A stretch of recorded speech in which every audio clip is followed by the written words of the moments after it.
Spojení mezi CIA a fenoménem UFO se táhne už od roku 1947. Po celou dobu mnoho představitelů CIA a bývalí příslušníci americké armády osobně podporovali ufologii šokujícími prohlášeními.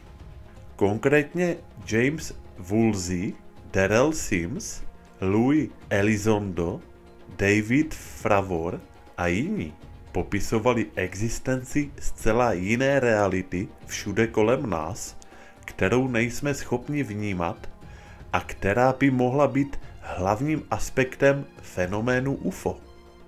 Jim Semivan strávil 25 let u CIA a poté se připojil k dalším bývalým vládním zasvěcencům společnosti Toma DeLonge The Star Academy. Mimo jiné popsal zasvěcení do agentury CIA a jak se naučil špionážnímu umění, což trvá roky. Také popsal své setkání mimozemského typu, ke kterému došlo v roce 1990, kdy se záhadné bytosti objevily před ním a manželkou u nich v ložnici. Prohlásil, že se jednalo o autentický stav, nikoliv o sen nebo stav hypnózy. Následně manželský pár pozoroval ve svém domě aktivitu poltergeista. Nedávno se nechal slyšet, že viděl postavu z kápí, podobnou Smrtijedovi z Harryho Pottera, která se možná zhmotnila, aby zvěstovala smrt blízkého přítele. Semivan se také přiklání k tvrzení výzkumníka skinwalkera ranče Colma Kellehera, že fenomén UFO je mnohem víc než šrouby, matice a stroje. Existují totiž také psychické a biologické prvky, které nedokáže nikdo vysvětlit. V rozhovoru pro On the Coast v rádiu řekl: Myslím, že takové jevy jsou přirozenou součástí našeho vesmíru a my v něm žijeme, jenže ho neznáme. Stejným způsobem, jakým hmyz a zvířata nepoznávají lidský vesmír. Taková kočka a pes by mohli běhat po knihovně, ale nebudou mít nejmenší tušení, k čemu knihovny slouží a k čemu knihy jsou. S námi to může být stejně. Třeba nás obklopuje zcela jiná realita, kterou prostě nevidíme, nebo si ji neuvědomujeme. Ve druhé polovině rozhovoru vystoupil John Ramirez, 25letý veterán CIA, který se specializoval na obranné systémy proti balistickým střelám. Vzpomněl si na svůj dlouhodobý zájem o špionáž a na to, jak se v roce 1984 posunul z pozice důstojníka námořnictva k CIA.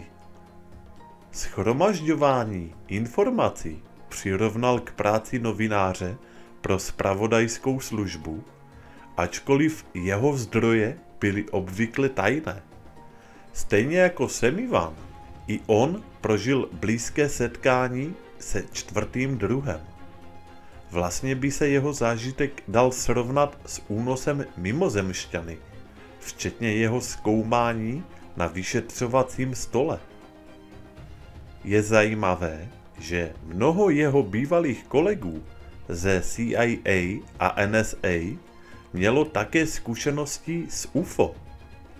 Také vzpomínal na to, že během své práce související s protiraketovou obranou zachytil ruský radar neobvyklá plavidla a v jednom případě se je pokusil nalákat k přistání.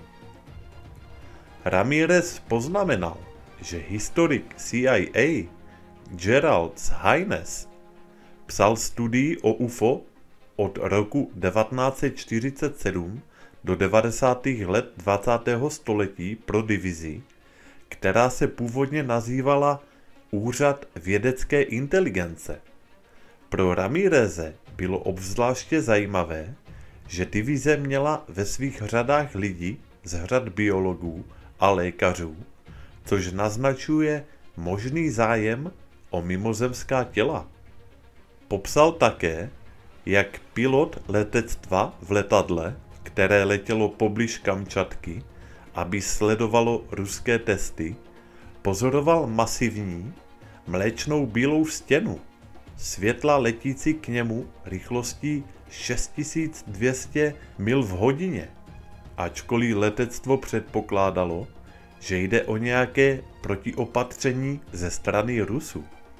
Pokud jde o vojenská pozorování UFO, Ramírez řekl, že nevěří, že Rusko nebo jakákoliv jiná cizí země má schopnosti vyrábět tento druh antigravitační technologie. Tak, a to je konec tohoto videa. Já vám děkuji za pozornost. Komu se video líbilo, tak budu rád za like a u dalších videí naslyšenou.